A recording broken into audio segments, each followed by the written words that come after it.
Good morning. Welcome to Zen Fits in Blackstone, Virginia, where it's a rainy day, Friday, and I'm pumped up and ready to go. And today's talk is Popeye's opinion. Popeye's opinion. Do you remember Popeye? I grew up with Popeye. I mean, Popeye was an old cartoon. It was about a sailor man, had big arm, had a tattoo in his arms. And his girlfriend was Olive Oil, and his villain was Bruno. I think that was his name. And Bruno was always trying to get Olive Oil, and Popeye was always weak, but he would, just when he was on the edge of defeat and just being pounded into the earth by Bruno, he would somehow squeeze out or find a can of spinach. And he would squeeze that and open that can of spinach, and he would eat that spinach, and he would be filled with energy and confidence, and he was a Superman, and he would take this huge Bruno and just sweep him around and throw him against the wall, and he and Olive Oil would go off into the sunset.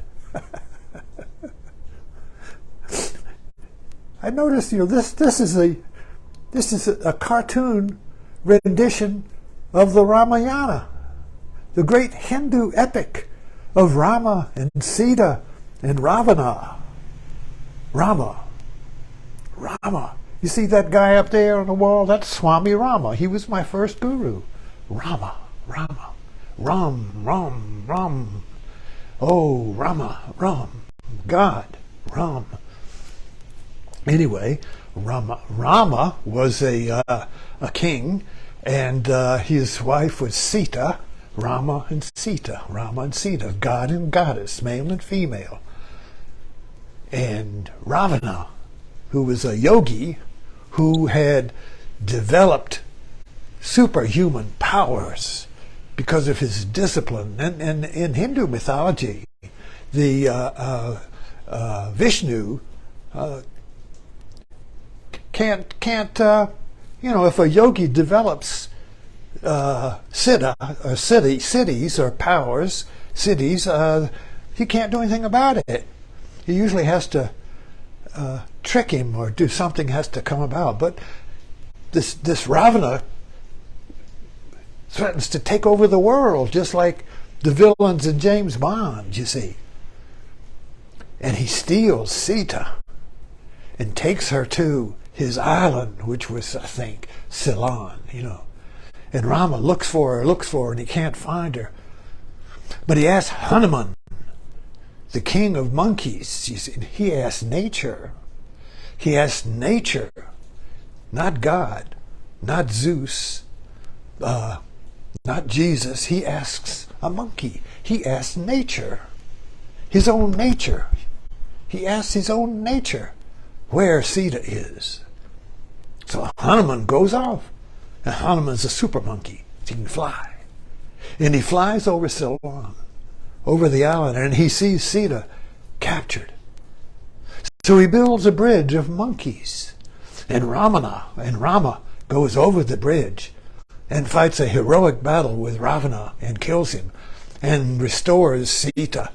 And Rama and Sita are restored to his throne, and he restores the balance between male and female powers in the world, you see. Popeye. So, while we have erased all the great myths of the world, we restore them with our cartoons. Anyway, the topic of this talk is Popeye's opinion.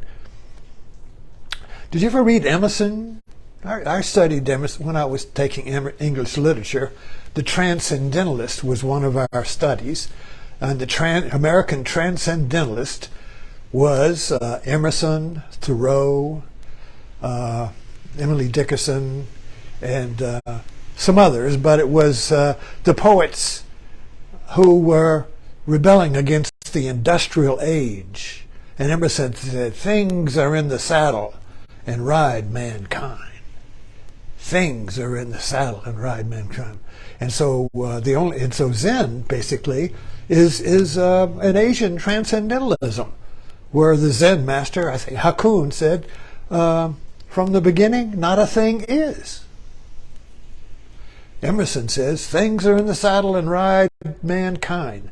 Hakun says, from the beginning, not a thing is.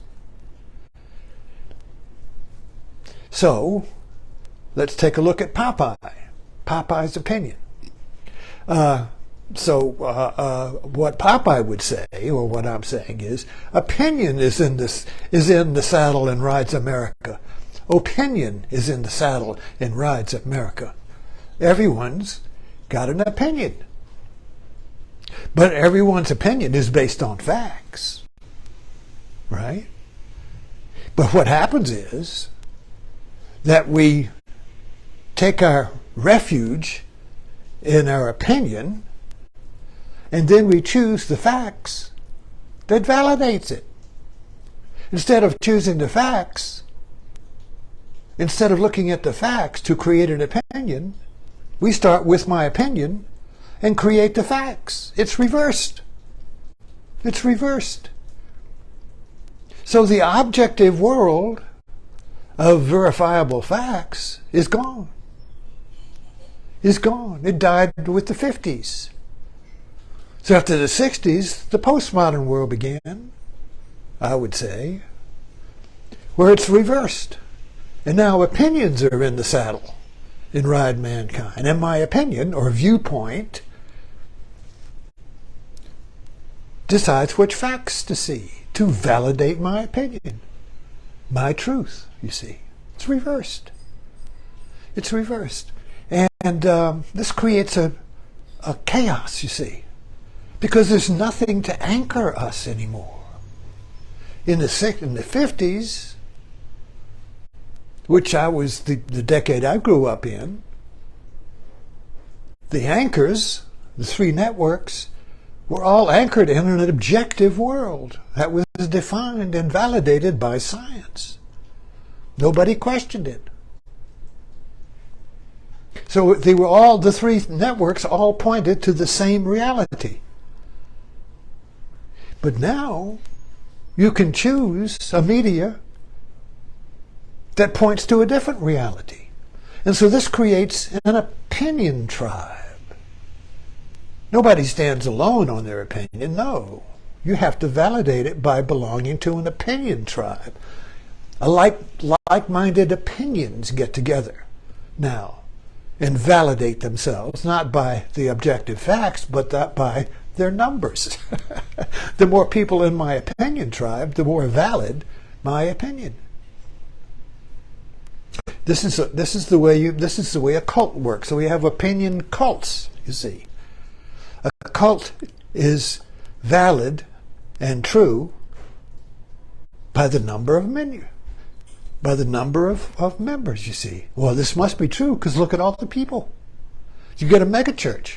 Well, this must be true because all these people are here. They wouldn't be here if it wasn't true, you see. So there's nothing outside of the opinion that can fact check our facts. Because the opinion creates the facts that validate it. And this is a hermetically sealed world. When we belong to an opinion tribe, and everybody belongs to some, if you're a liberal, you belong to a liberal tribe, but it's, or if you're a GOP tribe, or a Christian tribe, or a Hindu tribe, or a Jewish tribe, or an atheist tribe, or a vegetarian tribe. See, all these opinion tribes. But each tribe doesn't call its opinion an opinion. It says this is the truth. And it's true because of these facts. But my tribe chooses the facts, you see. So opinion is in the saddle and rides the American mind, particularly because we're Western, we like horses and saddles. So, so this is really an exact, we're kind of like at the leading edge of the opinion being in the saddle and riding mankind. Who are you? I'm an opinion. I exist because I'm an opinion. I have an opinion. If I don't have an opinion, I don't exist, you see. So the new Descartes, instead of I think, therefore I am, I have an opinion, therefore I am. And this opinion is checked and validated by, why, all these people. You see? So so we have been captured by Ravana. Ravana, or Bruno, has captured our heart, our Sita. And we're imprisoned on an island of catch-22. And we can't get out unless we appeal to our own nature. Not God, not the Republican Party, not Biden, not anything outside, because all of that outside reference, you see, has been put inside our opinion. So it's inside it's like we're in a cell, a hermetically sealed cell, and we use the facts of the cell to validate that I'm in prison. So we're all trapped in our opinion cell, banging on the door, getting mad, raging, shooting people. We're getting angry because we can't get out of this cell. Because everything we use to get out of the cell just gets the cell thicker. Every shovel that we try to get out of the grave is throwing dirt in the grave. We can't figure it out. We're getting mad. We're getting angry. We're getting crazy. We're getting crazy. Erupting with violence. Can't find the cause to the violence. Can't find the cause to the mass shooting. Can't find the cause.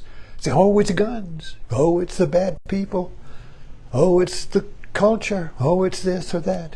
Oh, well, that's your opinion. So whatever anybody says today, if it doesn't agree with you, we say it's just, well, that's your opinion. You have a right to it, but it's wrong. You see the trap? We need some spinach. We need a can of spinach. That's what we need. We need a can opener. Anybody got a can opener? Got to trust your nature. Spinach is kind of a metaphor. It's green. Spinach is a metaphor. It's not real spinach. If you think Popeye's about real spinach, well, you're Popeye. Popeye is a metaphor. Is a cartoon about an epic struggle between James Bond and the evil empire, or Star Wars and the evil empire, or Apple against IBM, you see, or the Republicans against the evil Democrats, or the Christians against the devil, you see. All of that. Opinions. Everything is an opinion. Now, how do we get out of that? How do we get out of that, you see? If everything is an opinion, well, we gotta go to our true nature. We gotta ask our heart, what's the truth here? I don't believe any of this, but there has to be truth. What is it? I must discover it. I can't just say there's no truth. And I can't say that group has the truth, or I got the truth, or you got the truth, or you don't got the truth. It's all opinion. I have to go to my nature, my true self. My true is buried in there. I have to find a can opener and open up my true nature and open up that spinach, you see. To open up my truth. What is your truth? What is your word? You have to open it up. You have to find a can opener. But everybody's selling a can opener. You're going to buy a can opener? No. You have to discover the can opener. And that's why I ended up with Zen. It's because Zen is the can opener. It opens up my opinions and helps me see through the opinions, you see. It's spinach. Anyway, thanks for dropping in.